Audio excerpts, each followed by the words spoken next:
President Trump issuing an ultimatum to Mayor Bill de Blasio of New York City, where there has been a staggering spike in violent crime this weekend alone. More than 50-plus shooting victims and 7 fatalities. It's part of a disturbing trend. Already more than 1,000 shooting victims compared to more than 500 this time last year. And of course, we're seeing this in cities all across the country. Cincinnati, Kansas City, all across the country. Portland are having huge problems. So joining me now, the former mayor of New York, Rudy Giuliani, host of the new podcast, Rudy Giuliani's Common Sense, joins me now. Mayor, great to have you with us this evening.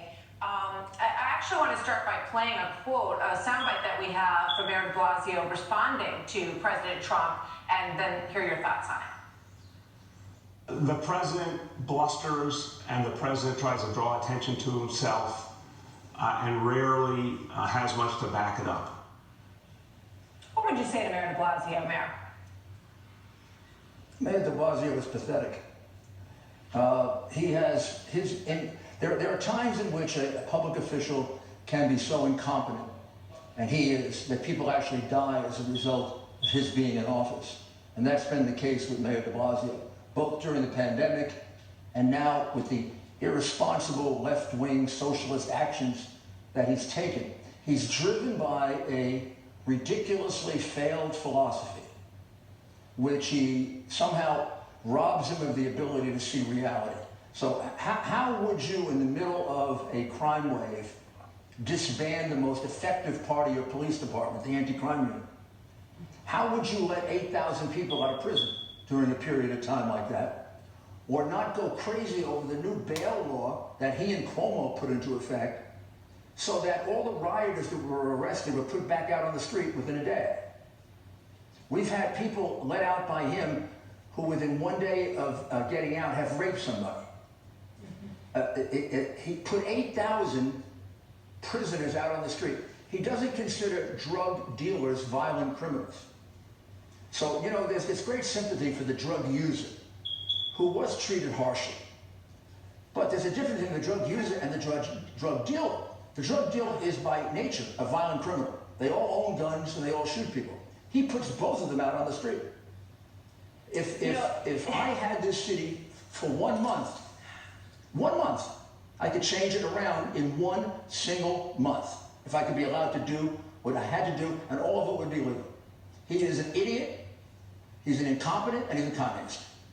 You know, I have lived in New York and the New York area long enough to have seen it go up and down, and to see what happened when you were mayor, and to see how much better, how much safer the streets became then with the policies that were in place. But what we see now is, and I want to talk about the broader scene across the country as well, but what I'm wondering is, it seems like there's 2 different viewpoints of looking at this, and I don't think at the Democratic National Convention this week we're going to hear much about what's happening in these cities. And I think that there's a lot of people who don't live in these cities who don't see it. They don't understand necessarily what is going on. But when I see it, and I see the boarded up windows, I see them here in Washington, D.C. behind me, it's heartbreaking. It's heartbreaking what is happening. But there's so many people in the country, Mr. Mayor, who don't see it or aren't hearing about it.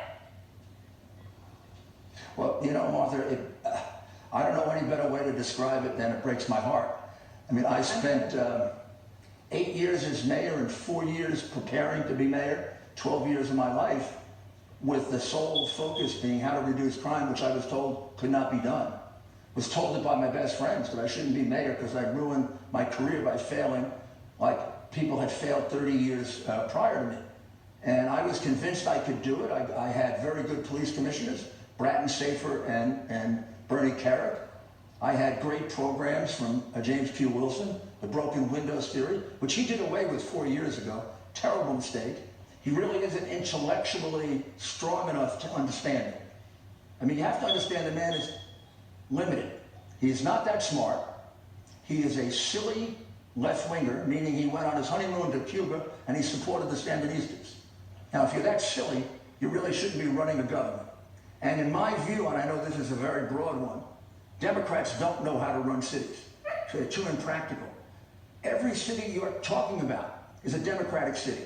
Chicago, even more murders than here. This weekend, it was a murder field in Chicago. Same thing with Philadelphia.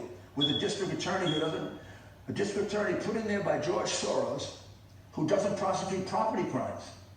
Or you want to look at Atlanta? You want to look at some of the other Democrats? I wanted to show everybody this horrible. Portland is like a Look at this war. horrible video from Portland.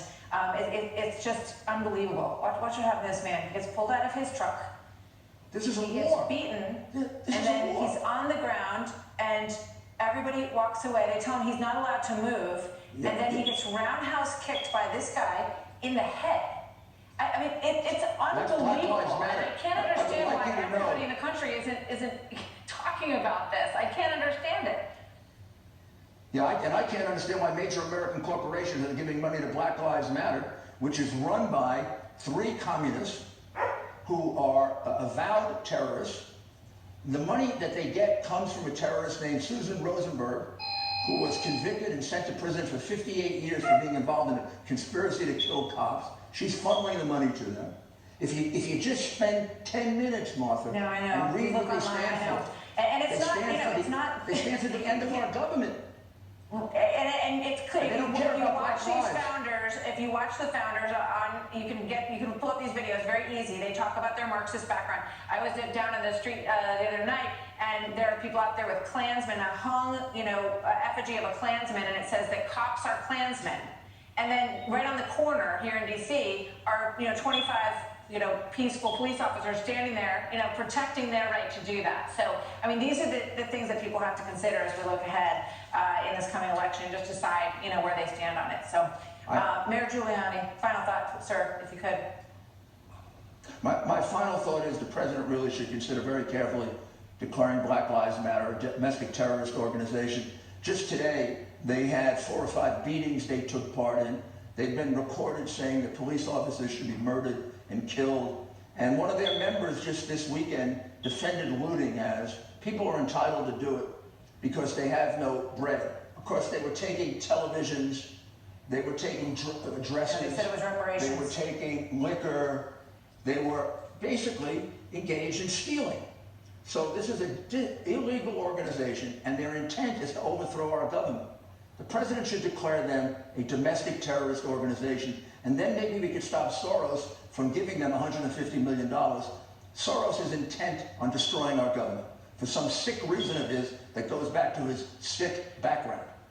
Mr. Mayor, Rudy Giuliani, with his thoughts on all that tonight. Sir, thank you. Good to have you here tonight. Thank you.